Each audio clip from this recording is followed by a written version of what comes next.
I know when it's should be any second now, ladies. There we are, ladies and gentlemen. We are now live on YouTube, and it is fantastic. This will be the permanent record of our class, and it's wonderful to be together with everybody for this fabulous JLI course in 2025 on the fourth night of Hanukkah, as we study the final session in our course, the Kabbalah of Meaning.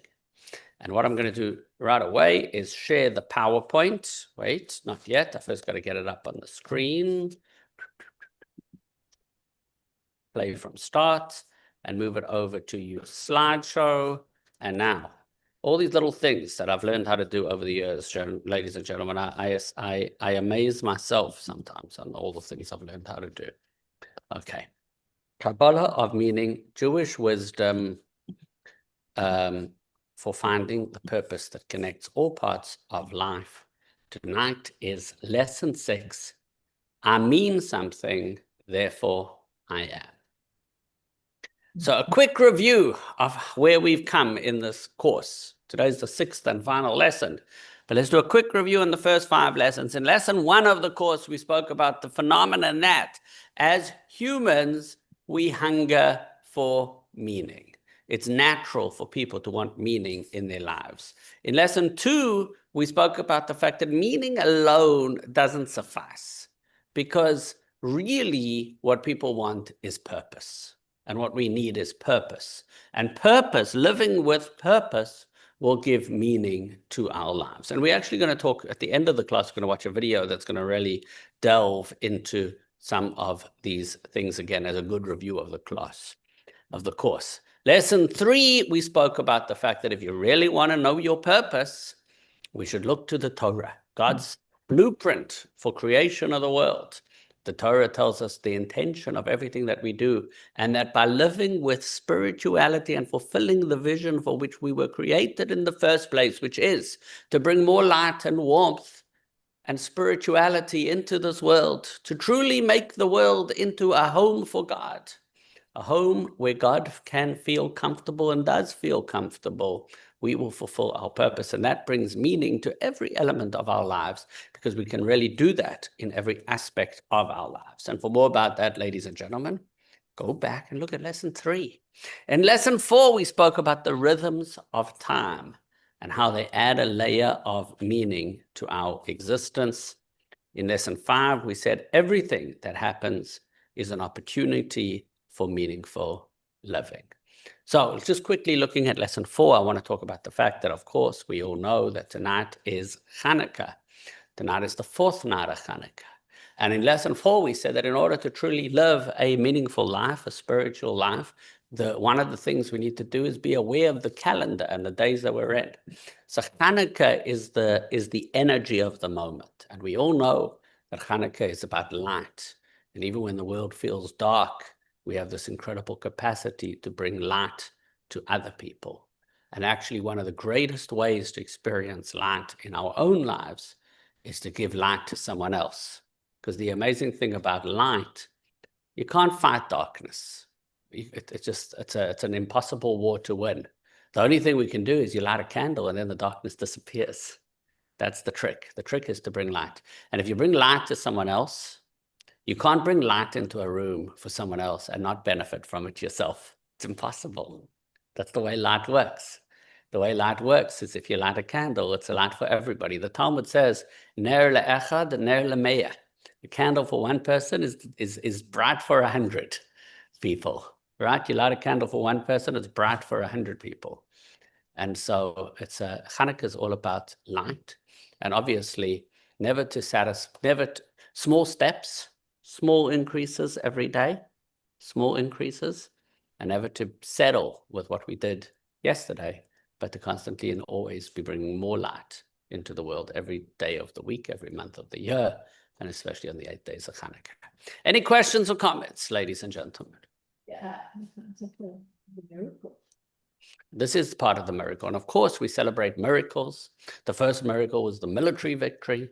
The second miracle, and I was talking about this today with some people that are really struggling with something. You know, the second miracle is that they found the oil. They found the oil. It's an incredible miracle that they found the oil. And if you think about just a small bit of oil, and then that oil lasted for 8 miraculous days and nights. But if you think about it, sometimes people think we're so depleted and there is no hope and we don't have any more energy. Oil represents the soul. One of the things about oil is you put it in water, it rises to the top. One of my kids, Doppe, actually helped his little brother Yisrael with a Hanukkah project that they had to do in school. And they prepared a menorah with water bottles, 8 in a line, and they filled the whole thing with water and poured oil in the top and showed how oil comes to the top. Oil always comes to the top. And I have friends in school, they would do it different. They wouldn't use water bottles, but it was a thing that guys would do in yeshiva. They would take beer bottles and fill them up with water till the neck, and then put a little bit of oil at the top of that. And you didn't have to fill the whole thing all the way. Then they'd put a wick in it, and that would be the night, 1 on the first night, 2 on the second, 3 on the third. And then there were the guys, there were 2 schools of thought. One, you know, the Talmud talks about the debates between Hillel and Shammai. In the yeshiva, there was a different debate.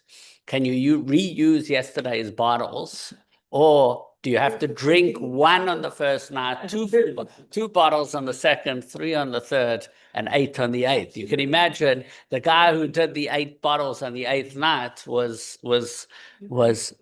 he had a very happy Hanukkah party. Then the next year, somebody decided to why use beer bottles if you can use Smirnoff bottles. And let me tell you, nobody was drinking 8 bottles of Smirnoff before lighting the menorah. Anyway, everybody's having a great time, ladies and gentlemen, as we but the idea is light, oil, miracles, absolutely. And they didn't give up hope.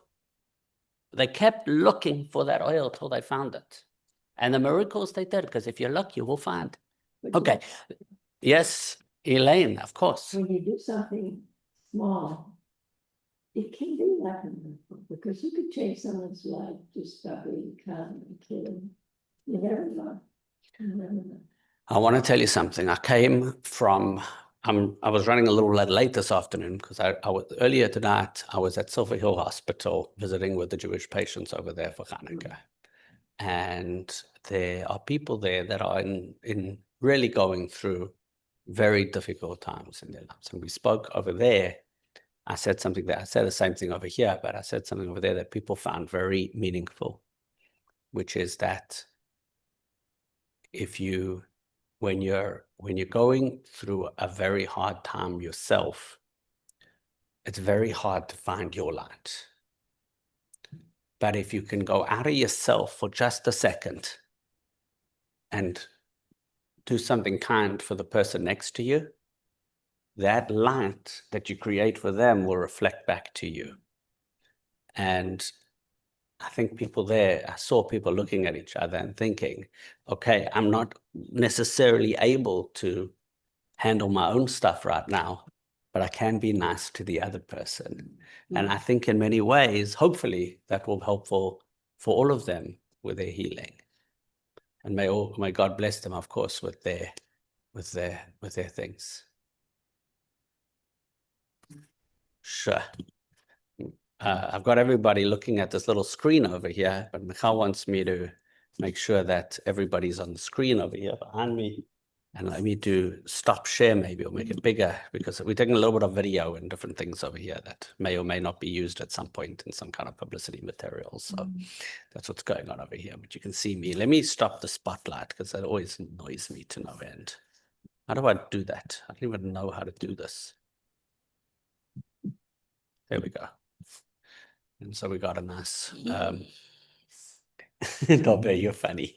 Okay, ladies and gentlemen, so coming back to the JLI material, so that's Hanukkah, but I think it's important because it's a class on living with meaning. Living and meaning means that on Hanukkah, we're doing Hanukkah. You know, it's part and parcel of everything. And then last week, for those that came in the morning class, I don't remember if I did this in the afternoon, but I gave everybody a homework assignment. Do you remember what this homework assignment was? Lesson 5 was that everything that happens is an opportunity for meaningful living. And we spoke about the concept of Hashgacha Pratis, divine providence, and that there are no mistakes and there are no accidents. And then I said categorically, I prophesized, I didn't prophesy, but I knew something will happen in the coming week and everybody's going to have some kind of a story. And the homework was to report back on something that happened in your life that looked like a coincidence, but obviously isn't a coincidence because it's deeply meaningful. The people that were there in the morning heard it. If you weren't there in the morning, well, it still happened to you. So the question we do now is, does anyone have a story to report of some kind of divine providence that happened over the past week? Jerry has a story for us. Thank you, Mr. Fensterstock. So in the class, we talked about the fact that you are where you are for a particular reason. People are placed wherever they are for a particular reason, and you are where you're supposed to be. So every day I read a chapter or a page from this book. This is from Rabbi Twersky. He's also a psychiatrist. And he has one page in here for each day of the year. And he's got a selection from the Siddur, a selection from the Talmud, whatever. And so after the class, I came home and read that day's write-up. And it begins with a selection, a verse from the Talmud, from Tractate Sukkah. It says, "A person's feet are his guarantors. They take him wherever he is meant to be." And then it goes on and says, wherever you are at any given time, that is where you are supposed to be. That's exactly what we heard in the class that morning. There you go. There you go. That's a brilliant example of there's no coincidences, but obviously we spoke about it. You came home and you read it, and that is a thing. So that's a great example. Thank you, Jerry, for reporting on that. I could tell you 7 stories. I'm going to end with one story, an obvious divine providence. That's amazing. It occurred to me. You will remember, ladies and gentlemen, you will remember that the first lesson in this course, I needed to cancel because I was sick. I wasn't able to give it. And so we landed up going 6 weeks after, another 6 weeks. Had we started the first week, we wouldn't be here tonight. And we wouldn't be talking about Hanukkah. And we wouldn't be celebrating Hanukkah together. So obviously, by divine providence, God wanted us to do a Hanukkah session. So it's just an example of how at the time, we don't know why, we don't know what's going on. But in retrospect, clearly, this was an way of Hashem bringing us together on Hanukkah to have a class together, which is obviously an important thing that didn't happen. It's just an example. We can go, there's dozens of examples. I had 10 examples like this today, ladies and gentlemen. It's all about keeping our eyes open and being able to see the divine providence of everything that's happening. I'm spending time on this because it might be the most important lesson in the whole course, is recognizing the importance of the things that are happening around us. Okay. Does anybody else have stories? You're not going to, I'm sure more people have stories, but we're not going to do more stories now because we have to get through at least some of the course material for this evening. So, ladies and gentlemen, please turn to page 158 in your books.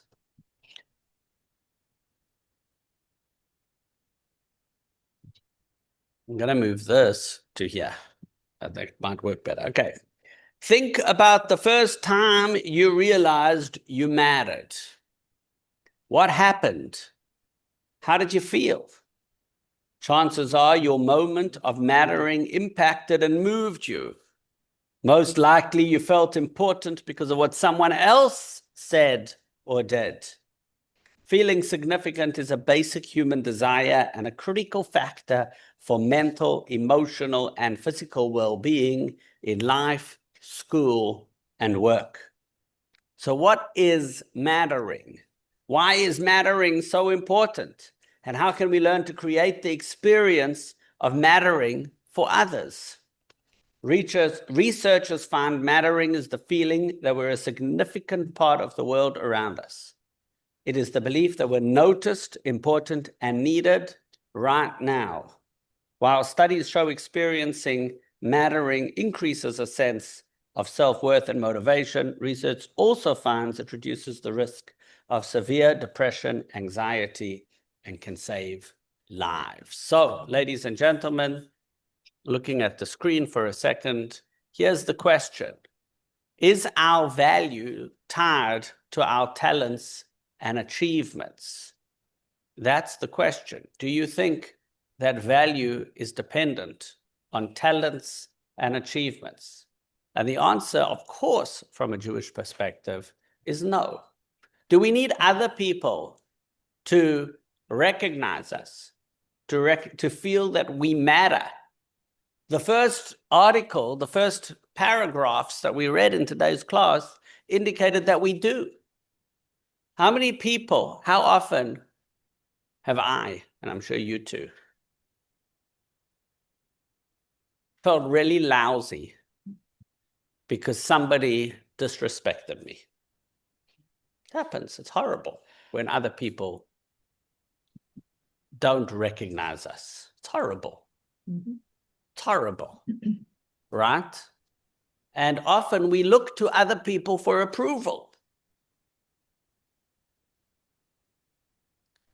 And we compare ourselves to other people.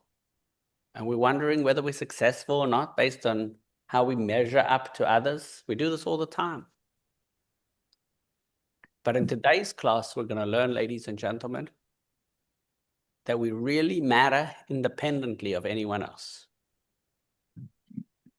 And to begin that exploration, ladies and gentlemen, I'm going to read one of the most enigmatic stories in the Talmud. One of the strangest stories. It's not the strangest stories, this one, but a very interesting story. Dov Bear, can you do me a favor? Can you get me a duplicate of whatever you have here? I'll have exactly this one. Okay, fine, I'll take yours. What type of tea is this? Is this caffeinated or not?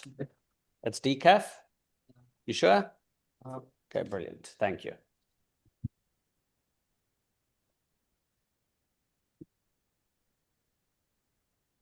Oh, a story. I told you, I promised you a story from the Talmud, right? Here we are. Page 160. Once, Rabbi Elazar, the son of Rabbi Shimon, was returning from Migdal Gadar, from the home of his teacher. Riding along the riverbank on his donkey, he was feeling proud and content. He had just completed a significant stretch of Torah study. Along the way, he encountered a man who was unusually unattractive. The man greeted him respectfully. "Peace be upon you, my master. Shalom aleichem." But Rabbi Elazar did not return the greeting. Instead, he said, "Worthless man, how ugly you are. Are all the people of your town as hideous as you?" The man replied, "I don't know, but you should go to the craftsman who made me and tell him, how ugly is the vessel you have formed." At once, Rabbi Elazar realized how wrong he had been. He climbed down from his donkey, bowed before the man and said, "You've spoken rightly. I admit my mistake. Please forgive me." Have you heard the story before? Sounds like a picture book. Sounds like a picture book, says Dobe. He's probably right. What an obnoxious rabbi, right? So that's the story in the Talmud. So obviously there's different ways to read the story. The puzzling part of the story, the puzzle, of course, is how could Rabbi Elazar, the son of Rabbi Shimon, who was such a great rabbi, who'd done so much Torah study, how could he possibly be such an obnoxious man? And he knows everything we know, and he knows more than us. And then the other puzzle is, the ugly man says, "Go ask the craftsman who made me," and suddenly this obnoxious rabbi snaps out of his obnoxiousness,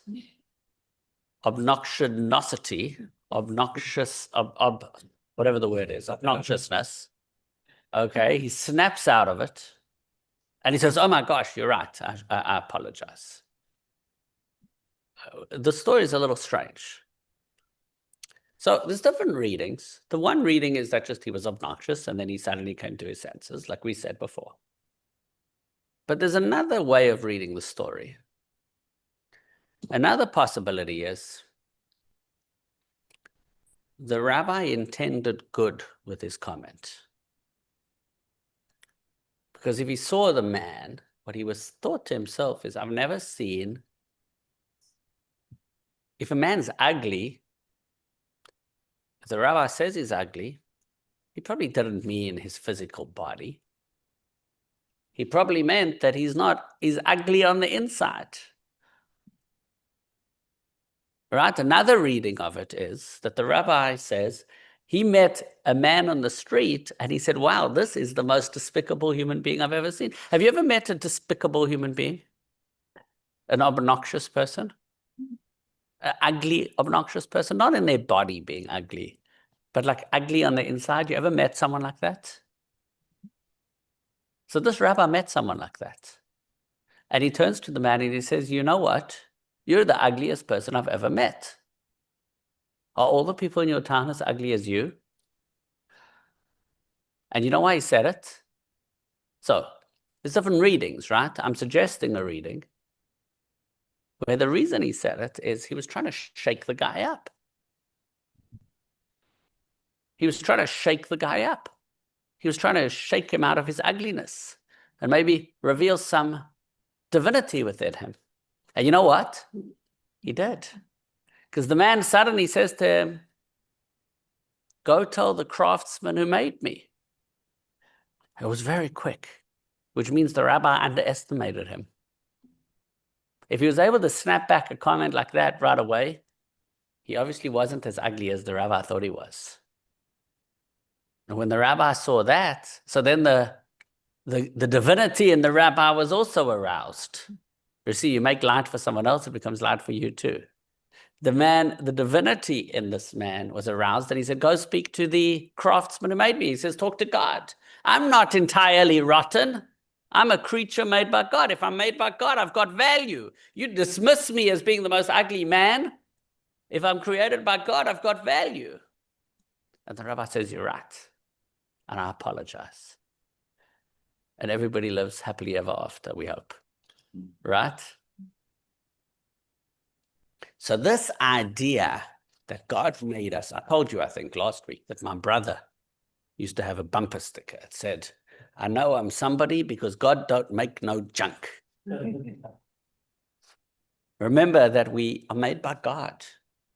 And if we're created by God, it means he wanted us to be in this world. And we have importance and we have value. Every single one of us was chosen by God to exist.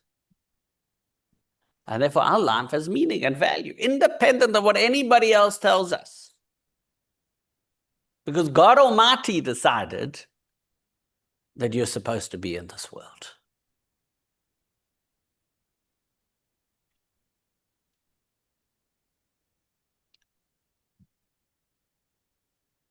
And if we're created by God, not only are we created by God, we're created in God's image, as the Torah tells us. And there's a beautiful Mishnah in the Talmud, which we can read in our books on page 161. There's a beautiful Mishnah that says, human beings are beloved because they were created in the image of God. They're even more beloved because God let them know that they were created in his image. As it says, in the image of God, he made the human being. It's true. So what does it mean to be created in the image of God? So let's first look at the screen for a little bit. It says, is our value tied to our talents and achievements? Well, unfortunately, sometimes we think it is. We forget that we have intrinsic value from God. And when we don't feel our intrinsic value, we become vulnerable to rejection. But when we do feel our intrinsic value, then we feel strong mentally and spiritually and emotionally, and other people can't get us down because we understand we're not dependent on the approval of other people, because we understand that God Almighty wants us here. That's when we forget it, that we become so vulnerable.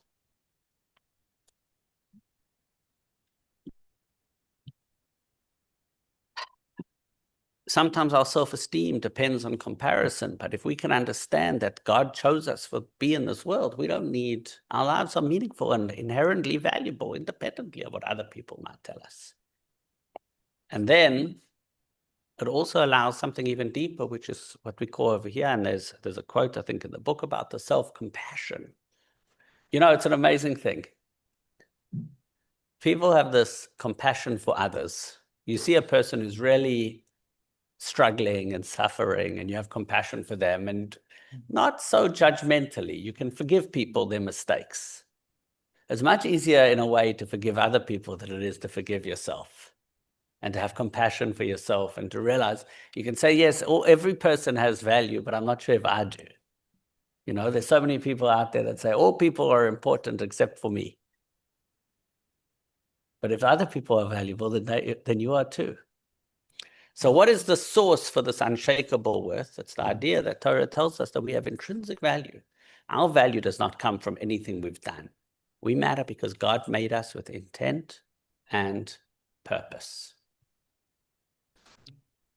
Does the Talmud talk about the soul? That's a good question. We're going to talk about the soul today, but we're going to be quite, you'll see. Good question. Page 162.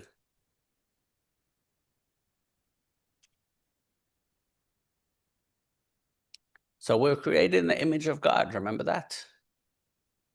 So let's talk about what God looks like. And then we'll figure out what we look like, because we're created in the image of God. So obviously we're not talking about physical image, because God doesn't have a physical image. But let's think a little bit about God. So here we got a very mystical text on page 162 from the Alter Rebbe.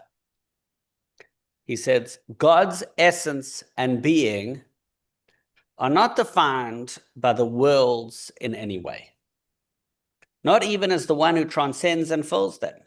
For the essence of godliness is not that the worlds were created by him or received their life force from him.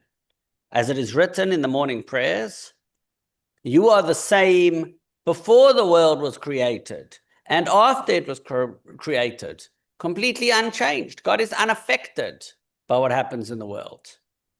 Had he not created the worlds, it would have made no difference to God whatsoever. God didn't gain anything by creating a world. God doesn't lose anything if there was no world, because God is completely beyond and infinitely greater than any world that he would have created or didn't create. In other words, God exists. God is important not because of anything God did. God is important because God is God. And if you are created in the image of God, which you are, then you are important not because of anything you do or don't do, but you're important because you're important. You have value, no matter what you do or don't do, because God chose to put you in this world in his image.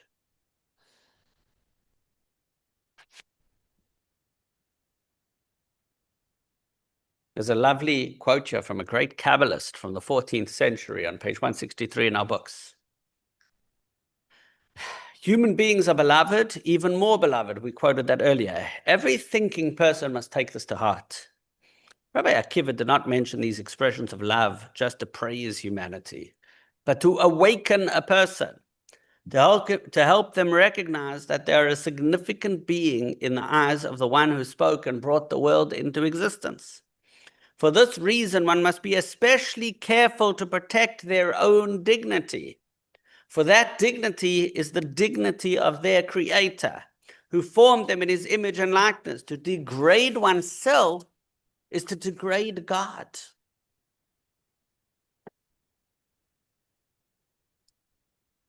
This brings us to another very important teaching, page 164, text 6. Created for me. Because Adam was created as a single person, every individual is a whole world. This is the source of the idea that if you save one life, it's as if you save the whole world. But here he says every individual is required to say, the world was created for me. There was a great Hasidic Rebbe. he used to keep 2 pieces of paper, one in each pocket. In his one pocket, he had a piece of paper that said, the world was created for me. In his other pocket, he had a piece of paper that said, I am but dust and ashes.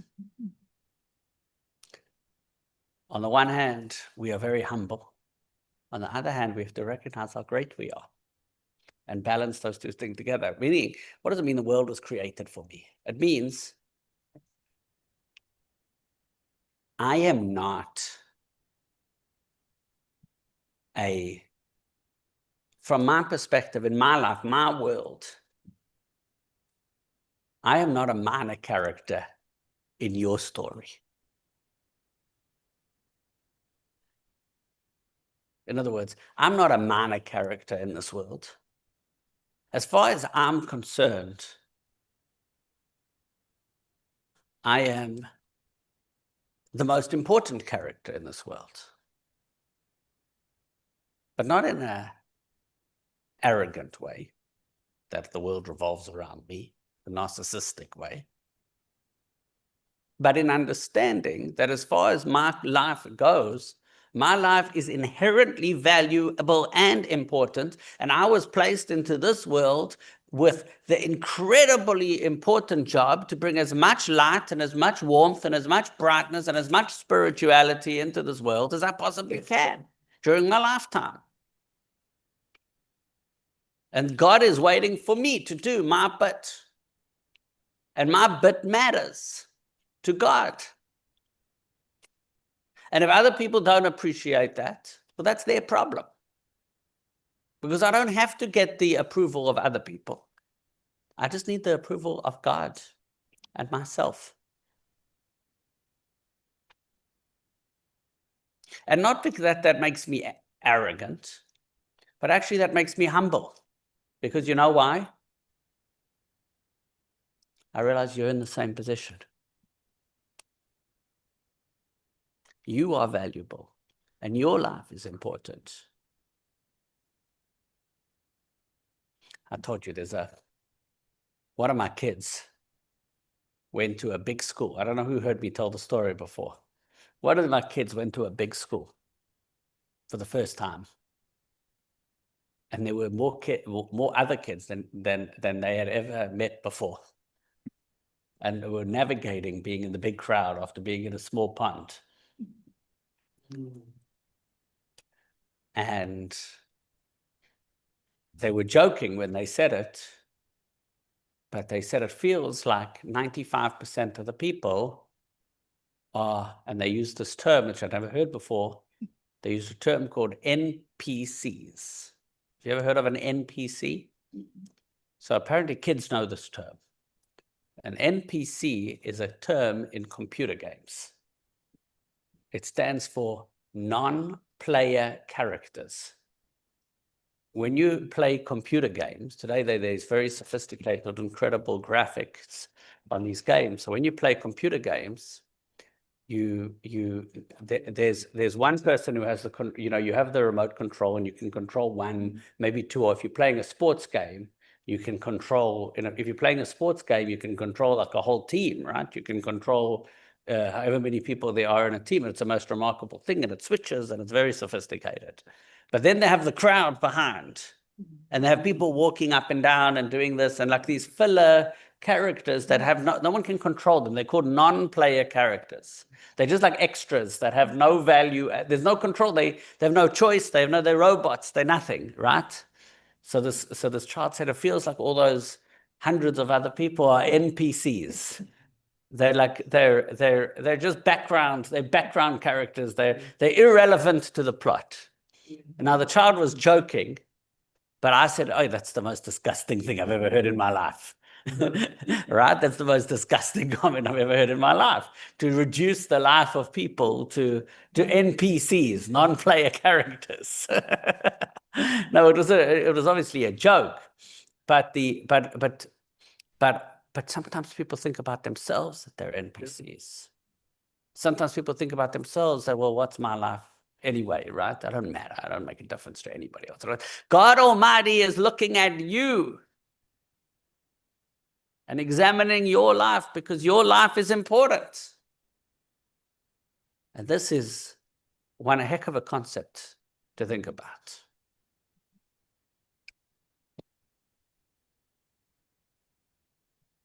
So that's the idea of being created in the image of God. And let's talk about ways that we're in the image of God. It could mean that we have intellect that's far superior to any other species in the world, like God's, almost godlike in our capacity to understand things.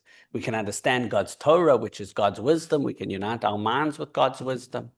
We have the capacity of free choice as human beings. We have free choice. That's the most godlike thing a human can do in this world, is make a choice, because we can determine the outcome of the whole world, which is an incredible concept. And we also have this concept of the Sefirot, the 10 Sefirot. God runs the world through 10 attributes, his 10 Sefirot, and we have our 10 soul powers. So we can read about this in different ways. But the concept is, we understand that we matter because we're created in the image of God, and that makes us incredible. And just as God's value is independent and infinite, the same is true of humans. Our value is independent of anything we do and don't do. And it's infinite and God Almighty, and we don't depend on other people's approval. God Almighty says we have an importance, and that's objectively the case. Objectively, we all have an important mission and purpose in this life and in this world. Any questions or comments? People who do bad things chose to do bad. God gives them the power of choice. It's the most powerful, more powerful than anything in this world. It's the power to choose. And we have the choice to do good, and people have the choice to do bad, and we should always choose good. And the good news is that more and more of us are, even though sometimes it feels the opposite. But we have to remember it's Hanukkah, and we're going to focus on light and bringing light into the world, because that's the way this war will be won. This battle of turning this world into a home for God, a place where God can feel at home. But our job is to focus on the light. Otherwise, we get schlepped into the darkness. Right? That's what happens. We get schlepped into the darkness. Especially as things are today. Especially, we have to remember to stay focused on light and goodness and not to get schlepped into the darkness. That's it. We have the most incredible power as long as we stay positive. We get schlepped into the darkness, we're finished. That's why we can't focus on it. We've got to focus on good. Our job is to bring light. That's what we're doing. We're bringing light. We all know that when we go into the rabbit hole of darkness, it's awful. But if we stay positive and optimistic and bring light, we're lifted and we're elevated, and everybody else around us benefits, and then it's incredible. It's so much better. It doesn't mean that we ignore it and we're not aware. Of course, we're aware of it, but we have to bring light. That's the way we bring positivity. That's what Hanukkah is all about, the power of light. And we say this at a time when, let's be honest, ladies and gentlemen, in the back of all of our minds is this horrible attack, terrible, dreadful attack at a Hanukkah party on the first night of Hanukkah in Australia.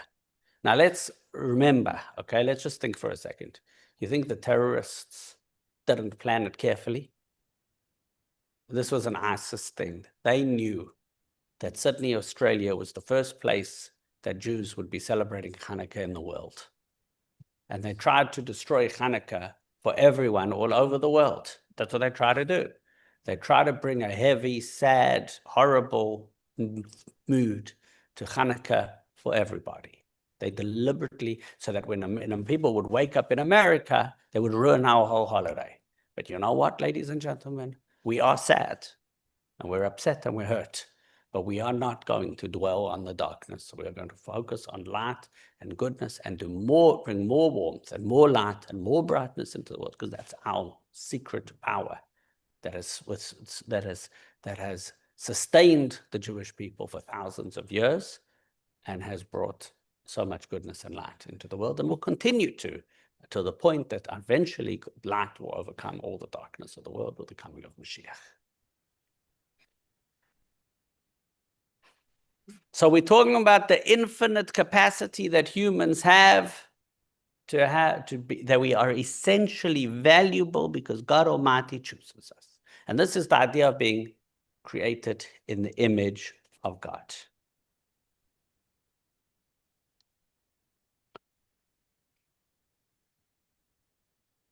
You know where you see this? With babies.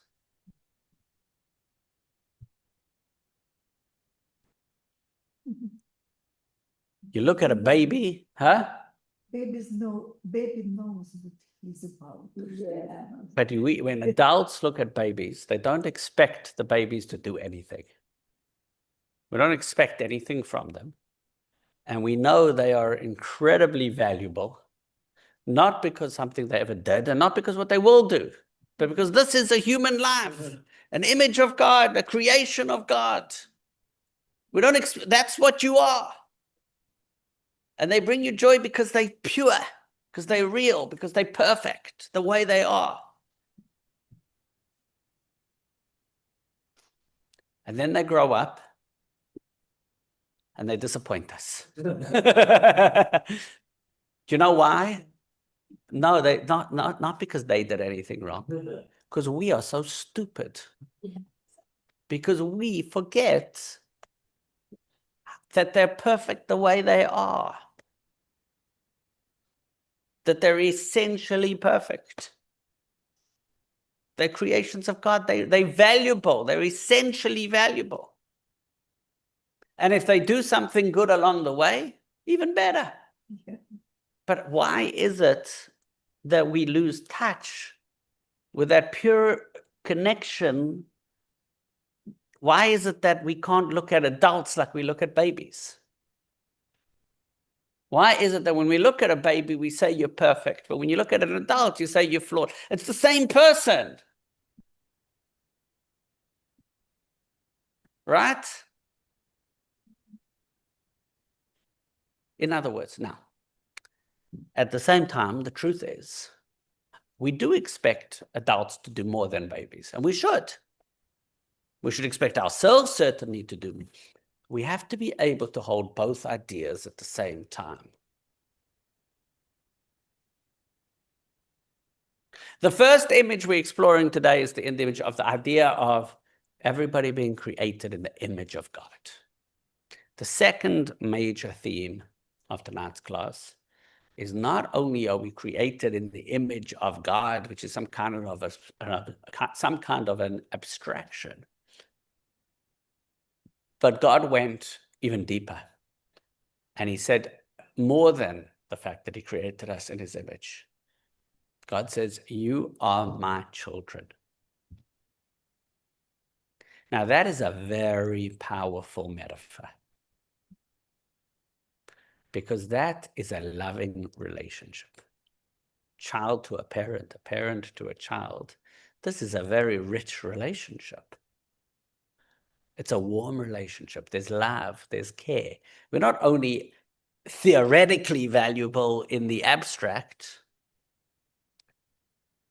but we're as valuable to God as a child is to their parents.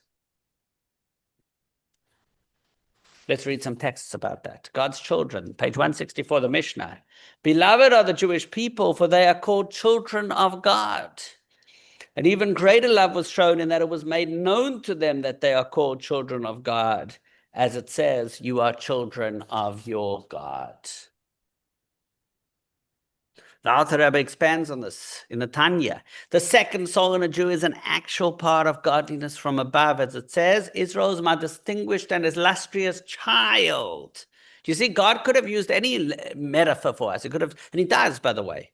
But here God says, you're my child. I love you like a parent loves a child. And you are the children of your God. Just as a child is drawn from the parent's essence that is contained in their mind, so to the soul of every Jew is drawn from God's wisdom. And since God is wise, but not with human limited wisdom, for he and his wisdom are one, the Jewish soul which stems from that wisdom is likewise one with him. Another text, Hosea, page 166, when Israel was a child, I loved him, and from Egypt I called my son. The idea I was expressing before about children and older children, young children and older children comes from the Rebbe. Page 167. A father's love for an older child who has developed intellect and refined character may not come solely from the fact that this is the father's child. You see, you start appreciating your older kids for the amazing things that they do. It may also be because the child is wise, well-mannered, or respectful, and that's love rooted in reason. It's reasonable. There's something to appreciate in this child. But a father's love for a young child is different. It's not about what the child does or doesn't do. It's an essential love because they are one. Father and child are of one essence. With an older child, though this essential part remains, the love that stems from observable qualities can sometimes overshadow it. The essential love is always there. It's just not always on display. So God interacts with us in both ways. There's the essential connection, and then there's their expectation. And the pride that he gets in the good things that we do. Just like we do. We take pride in our older children. We love our little babies unconditionally. We also love our older children unconditionally. We also love our older, but sometimes we forget that because we're so busy getting nachas from them.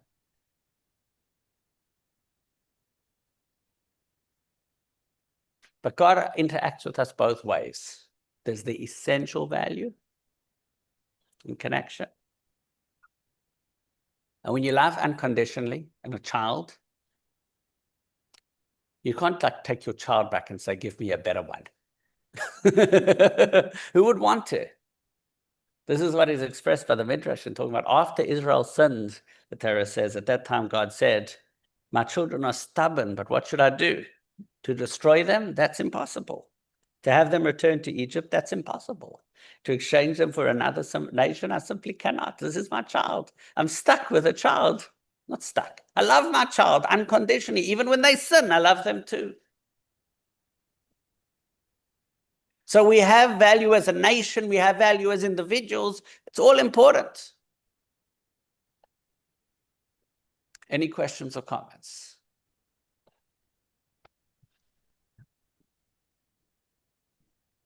We talk about soul on the other page. I define soul as a source of universal. Oh, nice. Very nice. Very nice. The fact that each of us has a spark of the separate. So we have the aspects of the wholeness. That's true. So then you realize that if we have one father, then we're all siblings. And if we have all siblings, we have all the same blood and the same DNA, and it flows through all of us, and we're all one. So when we remember how much God values each of us individually, he values me, he values you, then you and I can figure out how to get along. It's true. Every person has individual value. We should know that the world was created for me to do good things in it, for me to have my experience, for me to have my life and do good and be good. And I'm not secondary. I'm primary in the story of this world. I matter. Let's analyze the difference between the two metaphors, the image of God and the child of God. Image is more about like a resemblance. With a child, the vitality comes from the father. It's a much stronger relationship. Image means we have shared qualities. A child-father relationship means we have shared DNA. It's stronger. Image is about earned love. Maybe a conditional relationship. The child is an inherent love, an irreplaceable relationship, although you could say the same thing with image as well. See that God has choices, so do we. That's also true. In a nutshell, ladies and gentlemen, to God, we matter, and he wants us to know it. So if we matter unconditionally, why try at all? Why do we have to do anything? My wife, Michal, told me a story today that she heard a woman talking on a podcast. There's a woman who grew up very rigorously Orthodox in Israel, some type of Haredi community, and always felt very judged. And she wasn't living up to the community standards. And then she died for 30 seconds and came back again. You know those people? And she had this experience of seeing the light and just feeling total acceptance and love. And when she came back to, she looked out at all these people that were judging and said, you guys have no clue. God is not looking at me the way you do. God is totally fine with me no matter what I do. And so she said, you know what? I'm not going to do any of the things that you expect from me. I'm not going to live the way you want me to live. Her husband was on the podcast as well, and they described the conflict this caused in their marriage. Because he was a rabbi, and she was not interested in any of the rules. But somehow they decided to stay together, and they figured it out. And then with time, she said, when she let go of all the negative baggage, she said, if God loves me so much, so why don't I do the things that he asked me to do? And she became fully observant again, and even much more than before. In a whole different way, not because her neighbors were expecting it of her, but because if you're in a loving relationship, you want to please the person who you love. Right?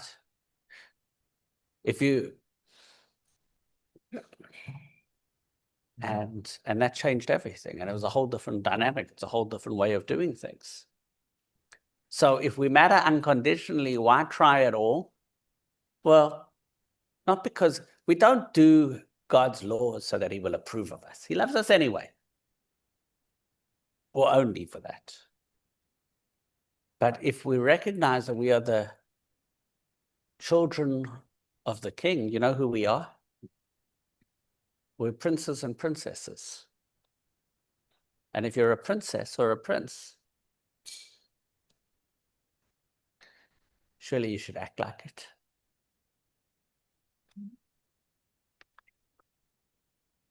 There's so many Hasidic stories that are told as fables about the prince or the princess who leaves the palace and forgets that they're a prince or a princess. They forget who they are. It's not just a Jewish theme. It's a universal theme, right? It's a universal theme in literature and in things about this idea of forgetting who you are. You remember who we are, ladies and gentlemen? We are souls descended to earth for a very important mission. You know what the problem is? My father used to tell a story. When we were kids, my father used to tell a story. My father would tell a story. He would say, this is the story we tell. It's a joke. My father would tell the story that a man comes into the psychiatrist. And the psychiatrist says, okay, so how can I help you? And he says, I've got a lot of problems, a lot of challenges. So the psychiatrist says, well, what's wrong? So the man says, well, you see, let me tell you, the psychiatrist says, tell me the story from the beginning. He says, from the beginning. He says, I created the world in 6 days. And on the 7th day, I rested. I created a man and a woman, Adam and Eve, and then right away, they ate from the garden. And then there were 10 generations of people that were sinning and Noah, and I had to destroy the whole world and start again. So the psychiatrist says, well, I see you really do have a problem. He says, well, I haven't told it to you yet. He says, well, what's the problem? He says, it's my wife. She thinks she's Mrs. Rabinowitz.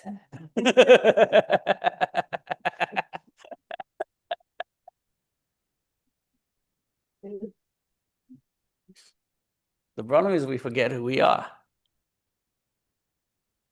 We forget who we are. We forget that we are souls created by God, sent down to earth to have a very important earthly mission. The problem with us is we think that we're Mrs. Rabinowitz. We're also that, but it's more than that.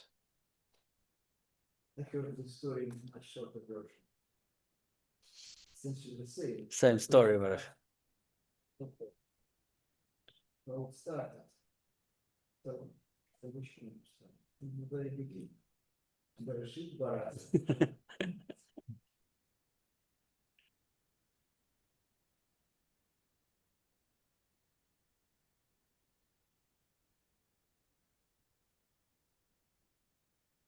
the Talmud says, page 172, it was taught a person should wash their face, hands, and feet each day in honor of their Creator. As it is written, everything God made, He made for His own sake. If you're created in the image of God, you've got to keep yourself clean because it's the image of God. Rashi explains, in honor of their Creator, meaning to honor the one who made them, as it says, for in the image of God, He made the human being. And when others see a beautiful person, they're inspired to say, blessed is the one who has such beauty in this world.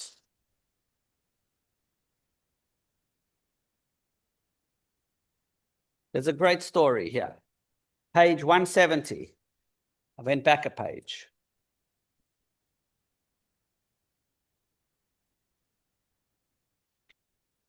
A kind person benefits their own soul. This refers to Hillel the elder. When Hillel would part ways with his students, he would continue walking with them. They once asked him, Rebbe, where are you going? He replied, to fulfill a mitzvah. What mitzvah, they asked? To bathe in the bathhouse, he said. Is that really a mitzvah? They wondered aloud. He said, of course, think about it. Statues of kings are placed in theaters and stadiums. The officials are appointed to care for them, wash and polish them regularly. They get paid for it and they're honored for it. They move in the circles of nobility. Now, if that's how we treat lifeless images made in honor of human kings, how much more so with me, a human being who was fashioned in the divine image and likeness, as it's written, for the image of God, He made the human being. I'm a walking representation of God Almighty on earth. I have to dress a certain way. I have to act a certain way. I have to be kind. I have to be good. God forbid, I should never be obnoxious. Right? And God told us things that please Him and that are good for us. That's where all the mitzvahs come from. The mitzvahs represent our essential goodness. So we do the mitzvahs not only because we do them, but because this brings us closer to Hashem and it makes our relationship stronger. And because as princes and princesses in this world, these are ways to express our essence, which is what the lady learned from that experience of closeness. So if we can matter unconditionally, why try at all? Because with importance comes privilege, and with privilege comes responsibility. And we have a responsibility to bring more light and goodness into the world. Self-respect, caring for the body, and living morally honors ourselves and God, whom we represent.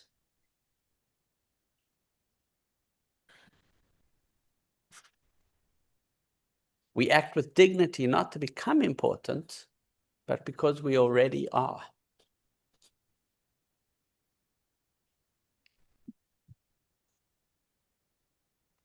You, and you, and you are the one the world is depending on. The cosmos was created for you to do your part. Every act that we do brings light into the world, changes the world, makes the world a brighter place. We have power. We're chosen by Hashem. We have to use it to our fullest capacities. When we realize our importance, we are happier, more fulfilled, and all of our actions are infused with purpose. Okay, ladies and gentlemen, No. We started this class by going through the different lessons and saying what each one was about. Remember that? Lesson 6, the idea is that the world was created for me, actually for you and for each of us to do our part. But this now brings us, I'm going to stop share for just 1 second. I'm going to try to play the sound through the, actually, I'm not going to mess with the sound. Should I try? Okay, maybe it will work. Now let me share it again. Share, and make sure to share sound as well. That's good. Share. That's the wrong thing to share. Stop share. Share. Share sound. Share this. Share. And we're going to watch the lesson video. I like this one, so enjoy it. I'm going to make these people smaller, be included. Let's go to the next slide. 1 second. Can you hear it at home? Yes? Yes. Great. Hello, thank you for calling Life Tech Support. How may I help you find fulfillment in life today? Yeah, hi there. Yeah, I've done all the things, checked all the boxes, so why does it feel like something's still missing? No problem. We'll troubleshoot together. Before we dive in, could you share your screen so we could look at the settings? Oh, sure. Sure, I could do that.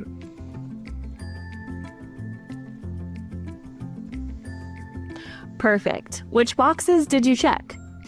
Yeah, the fulfillment boxes, you know, good job, cozy home, lots of gadgets, regular vacations, restaurants, all the things that, you know, should make me feel that my life is truly full. I see. There's more than that on a different list. That's exactly why we're here. Ready to dive in? Well, yeah, I hope so.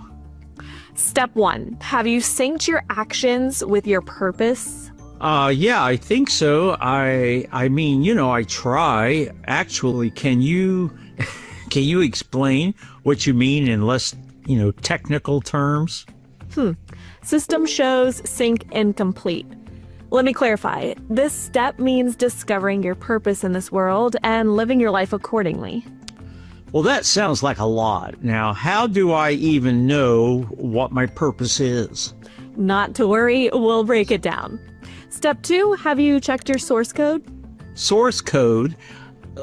I can barely remember my Amazon password. And to be honest, you know, I didn't even know I had a source code.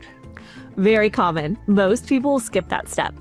I'm talking about the divine code, the Torah, life's ultimate operating system. I guess I really should check that out. That's right. On to the next step. Step 3. Have you activated a deeper awareness for daily tasks? Daily tasks, like folding laundry and making coffee? That's right. Every action, even the most mundane, can run in purpose mode. Otherwise, it's just a background app draining your spiritual energy.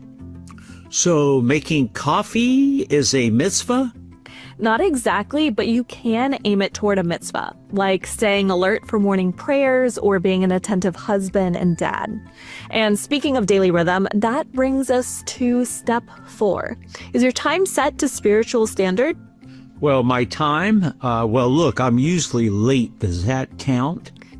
Not quite. Each day, each week, each month, each holiday, and even your birthday carries unique meaning.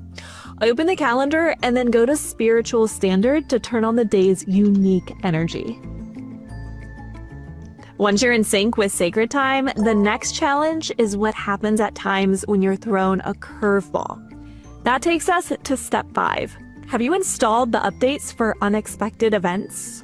Oh, don't remind me. I still haven't recovered from 2020. Yes, that was a major update. When plans go haywire, it's not a mistake. It's a system tweak for your soul's mission. Really? Absolutely. Look for the clues hidden in those changes. Okay, but even if I do all that, will it work? To be honest, I'm not even sure that I matter. Ah, that one's in your default settings. You matter. Always. No reinstall needed, not even a minor fix needed. You're good to go in that area. What are my default settings? Let's see. Checking imaging. You were created in the divine image, a reflection of God himself. And now checking cosmic weight. Yep, it's right there. Every one of your actions, even the smallest, carries enormous impact. Finally, checking individual ID. Yep, just as I thought, you are actually irreplaceable. Well, thank you. I've got a lot to work on, but at least now I know where to look, where I'm going, and why. Exactly. Read the manual, the divine code, and if you ever get stuck, call back anytime. Thank you for calling Life Tech Support. Have a meaningful day.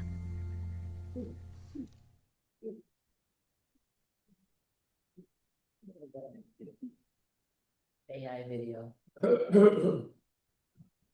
You think it was made by AI? The person, the man, I think it's not AI. You think the lady was an AI acted of it? Interesting. I wouldn't have thought that. Okay, Makes sense. ladies and gentlemen, to matter is a gift. To act like it, that's a calling. Okay, that concludes the course. We're going to give a little preview of the next course. But before I do that, does anyone have any questions or comments? An excellent course, Rabbi. It was one of the special ones. I'm so glad you enjoyed it, Phyllis. Thank you, everybody. Okay, wonderful. The next course is called Captivating Cases in Rabbinic Responsa. It's a very different type of course. It's going to start in February, mid-February. We would have started in January, but I got to go to South Africa for 2 weeks in the middle because, It's nice. Thank God it's nice to be going, and thank God it's for a simcha, because my sister got engaged, as you might have heard. So it's very special. But we're going to do this in mid-February. It says, listen in on the surprising practical questions your ancestors asked rabbis across Jewish history. So we're going to explore rabbinic responsa. Responsa are letters sages wrote in response to real-life questions of Jewish practices, ethics, and law asked by everyday people across Jewish history. And we're going to explore over 30 dilemmas which ordinary Jews faced across the ages. So, for example, these are some of the stories we're going to focus on in some of the classes. In 1866, a question was asked, a dilemma came up. 17 Jews were imprisoned after a blood libel. Who must pay their ransoms? We're going to see what the rabbis had to say and how they struggled with this question. So it's history and law and philosophy and theology and everything mixed together. In 1380, in Valencia in Spain, a question came up. Buying up half the seats in the synagogue and charging rent. Is this even legal? In 2003, recently in Florida, a man asked the rabbis, I'm headed to outer space. So you remember Ilan Ramon, the astronaut? He really asked this question. I'm heading to outer space. When do I keep Shabbat? Because you go around the world so many times. Whose time do you keep for Shabbos? Put on tefillin, take off tefillin, put on tefillin, take off. In 1866 in Poland, a question came up. There's a weird new breed of chicken. Is it turkey? Is it even kosher? In 1944 in Auschwitz, a question came up. Can I ransom my son if another will be killed in his place? Could you imagine? 1450 in Spain. How can I celebrate Passover without tipping off the Inquisition? Tipping off the Inquisition. So these are questions that real stories, real people, real questions, and real sages that had to analyze these questions and try to come up to the best of their ability with the right answers. Doesn't work, so there's no central rabbinical authority per se. In Catholic, you have a pope. I understand. So if you don't have, How does it work here? that's a very, very, very good question. We're going to explore that in the next course. Okay. Ladies and gentlemen, thank you very much. It's not much. It's more in the Kabbalah. He's good, Yeah. but it's more Kabbalah, not Mhm. so. It is there, but not as much. And depends on the topic and depends on the thing. Okay. Ladies and gentlemen, thank you very, very much for joining us here today and for this course. It has been fabulous to study with everybody. And I wish everybody a happy Hanukkah and wishing you all only good things and happy things and meaning and positivity and warmth and light. And hope to see you again soon for good things. And we'll be in touch about the future classes and programs, etc. The next course will start in February. For those that can't wait until February, please don't. Join us on Friday mornings here at Chabad for our weekly class. That's the best one to sign up for, 9:30 every Friday morning. And we'll see you for that. We're doing very mystical exploration of some of the deepest mysteries. It was really a very much more, yeah, it's a great class you should have. And if you're not sure if you'll like it, try it and then see. Okay, ladies and gentlemen, 9:30 Friday mornings. Thank you everybody for coming tonight. We wish everybody wonderful things, a happy Hanukkah, and we'll see you soon. Good night. Thank you. Thank you. Rabbi. Mhm.